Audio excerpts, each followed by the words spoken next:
Rocket चाहे दिवाली पर चलाने वाला हो या अंतरिक्ष में जाने वाला, विशालकाय रॉकेट, सबका सिद्धांत एक ही है। पीछे की ओर से तेजी से गैस निकलती है और उसकी प्रतिक्रिया के फलस्वरूप रॉकेट को ऊपर की ओर गति मिलती है। पर यह प्रतिक्रिया क्या है? आइए ये समझने का प्रयास करते हैं। हम सबने देखा है कि बॉल जमीन पर फेंकने से जमीन से टकराकर वापस ऊपर उठती है। ऐसे ही हम जंपी पर कूदने से वापस उछल जाते हैं और कैरम बोर्ड के खेल में स्ट्राइकर बोर्ड के किनारे से टकराकर रीबाउंड हो जाता है, यानी वापस लौट आता है। पर कभी आपने सोचा है कि ऐसा क्यों होता है? इसका कारण है कि जब बॉल जमीन से टकराती है तो जमीन पर एक बल लगाती है। बदले में जमीन भी बॉल पर उतना ही बल लगाती है, जिसके कारण बॉल वापस उठ जाती है। यही कारण है जंपी पर कूदते बच्चे के वापस उछलने का या स्ट्राइकर के रीबाउंड होने का। वास्तव में जब भी कोई वस्तु किसी दूसरी वस्तु पर बल लगाती है तो दूसरी वस्तु भी पहली वस्तु पर बल लगाती है। इन बलों में से एक को कहते हैं क्रिया और दूसरे को प्रतिक्रिया। तो आइए क्रिया और प्रतिक्रिया को समझने के लिए इस नाव को ध्यान से देखें। बच्चे के नाव से कूदने पर क्या होता है? नाव पानी में पीछे की ओर क्यों चली जाती है? इसका कारण है कि कूदते समय लड़के के पैर नाव को पीछे की ओर धक्का देते हैं। इस बल के कारण नाव पीछे की ओर चलती है और नाव लड़के पर आगे की ओर प्रतिक्रिया बल लगाती है, जिसके कारण लड़का किनारे पर पहुंच जाता है।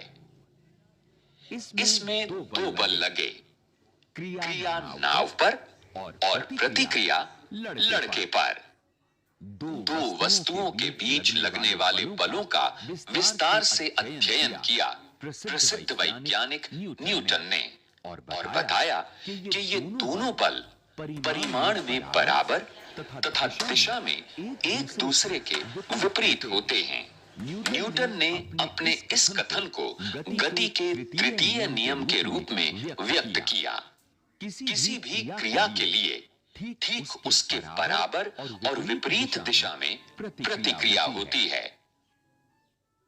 पर ध्यान देने की बात यह है कि क्रिया और प्रतिक्रिया बल एक ही वस्तु पर कार्य नहीं करते, बल्कि सदैव दो अलग-अलग वस्तुओं पर कार्य करते हैं।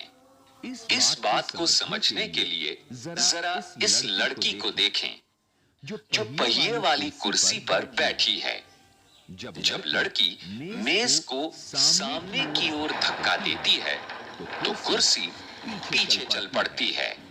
लड़की ने मेज पर बल लगाया तो मेज ने लड़की पर विपरीत दिशा में प्रतिक्रिया लगाई, जिसके कारण कुर्सी पीछे चल पड़ती है।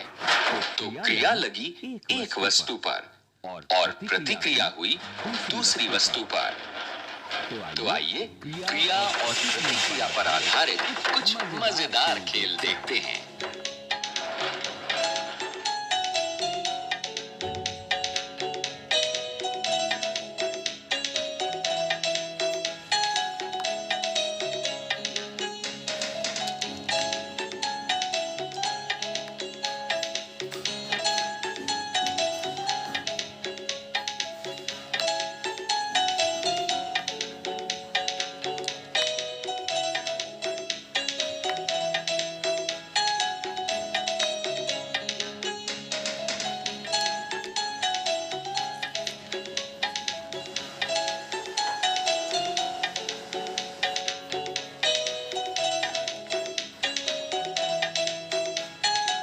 क्या देखा?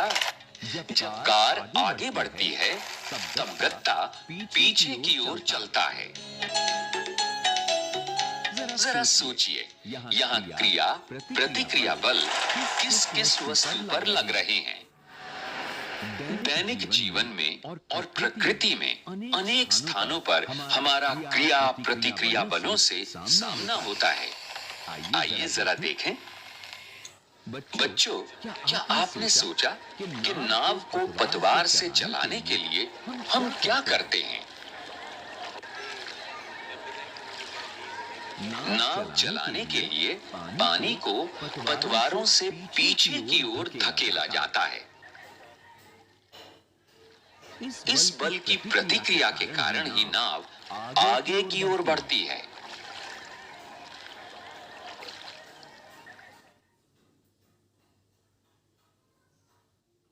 और जब नाव को पीछे की ओर चलाना होता है तो पतवार से पानी को हम आगे धकेलते हैं और इस प्रतिक्रिया के कारण नाव पीछे की ओर बढ़ती है।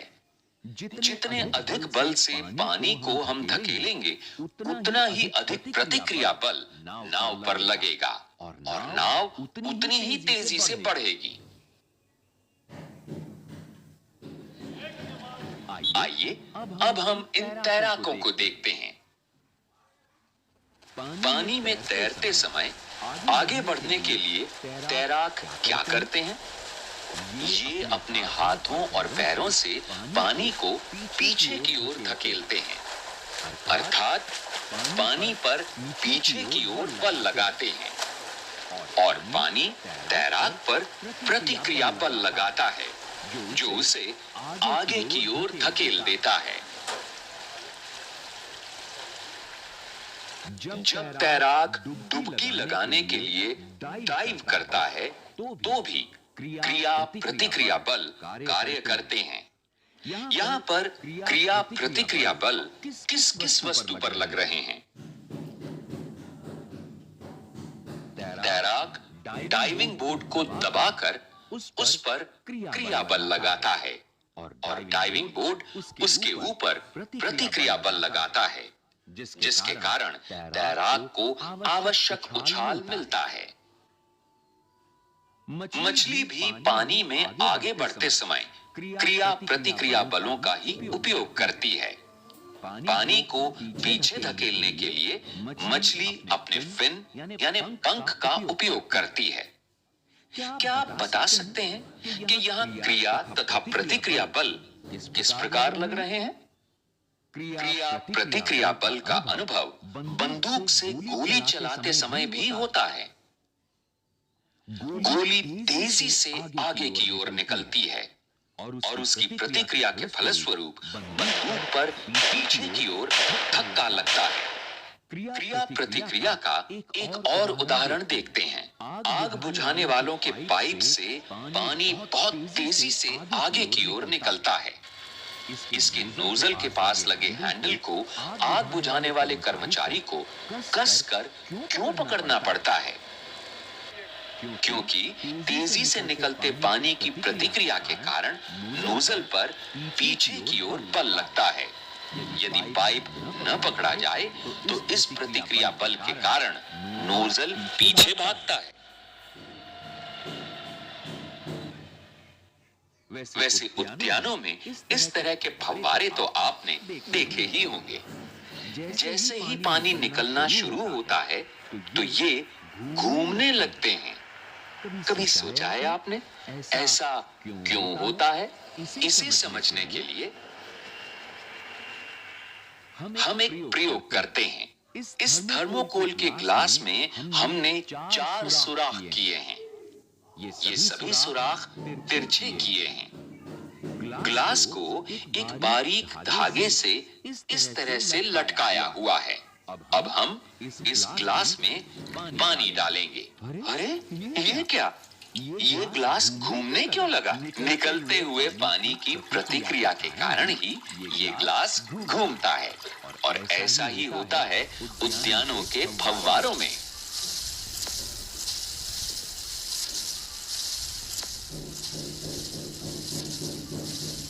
आपने देखा, आकाश में ऊपर उठते हुए रॉकेट को गति पीछे की ओर तेजी से निकलती हुई गैसों की प्रतिक्रिया के कारण मिलती है। और इसी बात को समझने के लिए हम एक छोटा सा प्रयोग करते हैं। यहाँ पर एक धागे में हमने स्ट्रॉ डाल रखा है। इस गुब्बारे को फुलाते हैं।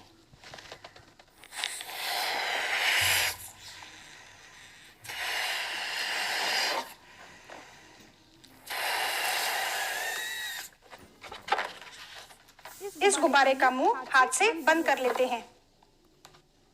इसे स्ट्रॉ से टेप के द्वारा चिपकाते हैं।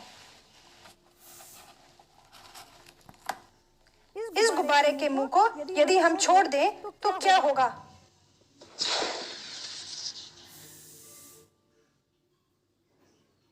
अरे, ये गुब्बारा तेजी से आगे की ओर क्यों चला गया? गुब्बारे के मुंह से तेजी से हवा निकली तो गुब्बारे पर विपरीत दिशा में प्रतिक्रिया बल लगा, जिसके कारण गुब्बारा आगे की ओर गया। और ठीक ऐसा ही होता है ऊपर जाते हुए एक रॉकेट में। रॉकेट के अंदर जलते हुए ईंधन के कारण गैस तेजी से पीछे की ओर निकलती है, जिसकी प्रतिक्रिया के फलस्वरूप रॉकेट पर ऊपर की ओर बल लगता है और रॉकेट को गति मिलती है।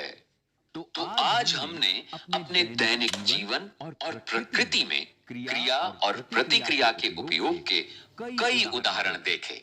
अपने आसपास जरा ध्यान से देखिए कि क्रिया और प्रतिक्रिया बल कहां और कैसे लग रहे हैं।